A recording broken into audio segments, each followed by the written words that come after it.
प्रिय विद्यार्थियों, आपके अपने YouTube चैनल कलम सिंह विजलामेंदा पर स्वागत है। आज हम एक नया टॉपिक पढ़ेंगे, घोषितों के आधार पर हिंदी व्यंजनों का वर्ण। यह विषय कक्षा 6, 7, 8 और 9 और कक्षा 11 में आता है। उसके बाद विभिन्न प्रकार के नौकरियों के लिए जो प्रतियोगी परीक्षाएं होती हैं उनमें भी कहीं न कहीं यह 1 अंक का जरूर आ जाता है लगभग।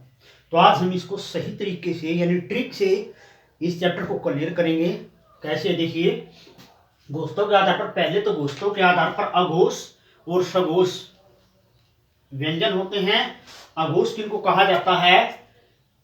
जिनका उच्चारण करते समय स्वर तंत्रियों में कंपन नहीं हो। यहां पर स्वर तंत्री लिखेंगे, स्वर तंत्री, ये देखिए, यानी अघोष होते हैं जिनका उच्चारण करते समय स्वर तंत्री में या स्वर तंत्रियों में कंपन नहीं होता, उन्हें अघोष कहा जाता है। सघोष, जिनका उच्चारण करते समय स्वर तंत्रियों में कंपन पैदा होता है, उसको सघोष कहा जाता है। एक होता है प्रांतों के आधार पर।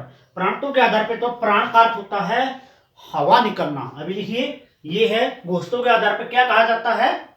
घोषितों क्या होते हैं? अघोष और सघोष, यानी जिनका उच्चारण करते समय स्वर तंत्रियों से हवा निकले या न निकले, उनको बोला जाता है। और प्राणतों से का अर्थ है कि प्राणों का अर्थ हवा, यानी जिनके उच्चारण में हवा निकले कम या ज्यादा। जैसे अल्प प्राण है तो अल्प प्राण हुए होते हैं जिनका उच्चारण करते समय, जिनको बोलते समय मुंह से कम मात्रा में हवा निकले, उनको अल्प प्राण।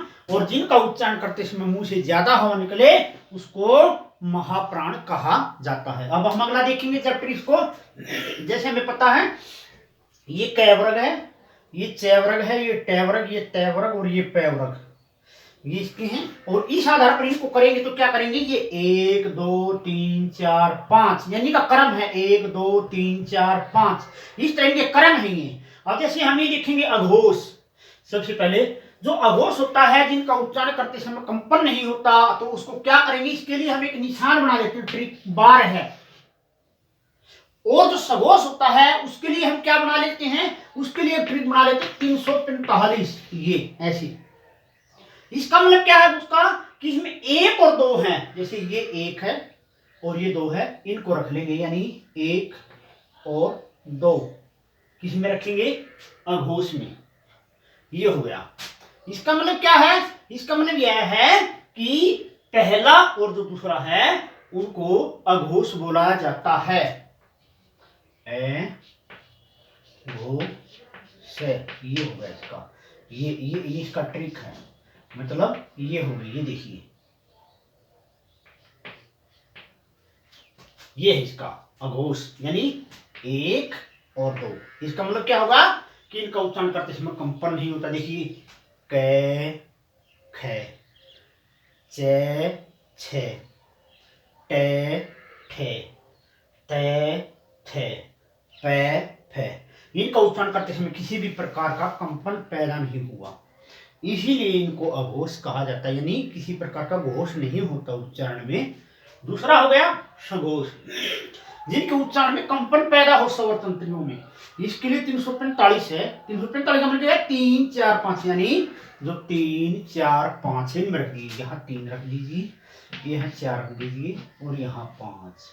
इसका मतलब हो गया कि जो ये हैं, ये क्या हैं? ये सघोष हैं और ये अघोष हैं। इसको हम लिख देंगे सघोष यहाँ पर, मतलब ये सघोष हो गए। ये देखिए, इनका मतलब होगा, देखिए, इनका उच्चारण करेंगे ग, स्वर तंत्रियों में कंपन हुआ, घ अंग, ज झें, ड ढेण, द धन, ब भैम, यानी इसे कंपन पैदा होता हल्का, तो इसलिए इनको क्या बोला जाता है? सघोष कहा जाता है। अब सवाल है प्रांतों के आधार पर। जैसे प्रांतों के आधार पर क्या है? ये अल्प प्राण और महाप्राण। हम इसके बारे में बताएंगे। जैसे हमने इसके बारे में पढ़ा है, तो ये क्या है? अल्प प्राण और महाप्राण के लिए हम क्या करेंगे? इसके लिए हम अल्प प्राण है जो उसके लिए 135 अंक कर लेंगे निर्धारित यहाँ पर। और जो ये है इसके लिए हम क्या करेंगे? जो महाप्राण है इसके लिए 24 अंक निर्धारित कर लेंगे। ये देखिए, इसका मतलब क्या है इसका मतलब यह है कि जो अल्प प्राण है उसके लिए 1, 3 और 5, 1, 3, 5 का मतलब क्या, नीचे से लेंगे हम, ये तो ऊपर से हमने समझा है, इसको नीचे से लेंगे यहां से। इसका एक का मतलब क्या है, ये देखिए, ये पहला, ये 1 है, और उसके बाद क्या है 3 का मतलब क्या है, 2 को छोड़ के यहाँ 3 के सामने 3 लिख दीजिए यहाँ, और 5 का मतलब क्या है, इस 5वें के नीचे 5 डाल दीजिए, ये हो गया। ये देखिए, ये ऐसे हो गई है, ये ऐसे हो गई है, ये इसका मतलब क्या है, इसका मतलब होता है अल्प प्राण, अल्प प्राण। इसका मतलब क्या, अल्प प्राण का मतलब क्या होता है, जिनका उच्चारण करते समय कम मात्रा में हवा मुंह से बाहर निकले। देखिए इनका उच्चारण करेंगे, क, च, ट, त, प, बिल्कुल ना मात्र की हवा बाहर आई है। अब तीसरा, ग, ज, ड, द, ब, अंग, में, तो ये क्या हो गए, ये अल्पप्राण हो गए, जिनका उच्चारण करते समय कम हवा मुंह से बाहर निकले। महाप्राण, इसके लिए 24 है।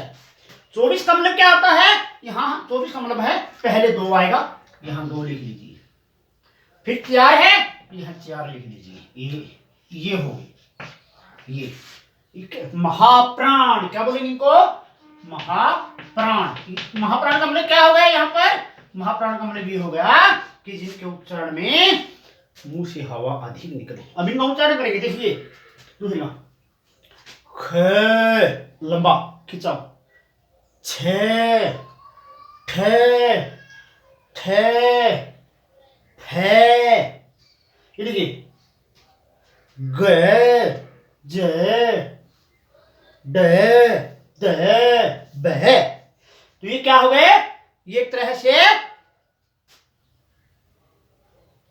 महाप्राण हो गई।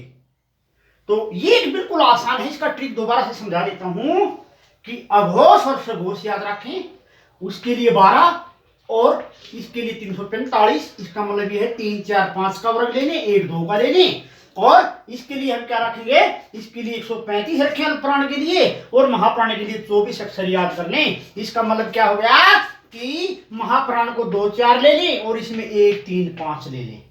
ये बस यही है, क्रम संख्या याद रख लेंगे आप तो बिल्कुल आसानी से याद हो जाएगा। ये बहुत शानदार ट्रिक है। आशा है आपको वीडियो पसंद आया होगा, और इसको अधिक से अधिक सब्सक्राइब करें और इसको शेयर करें। धन्यवाद।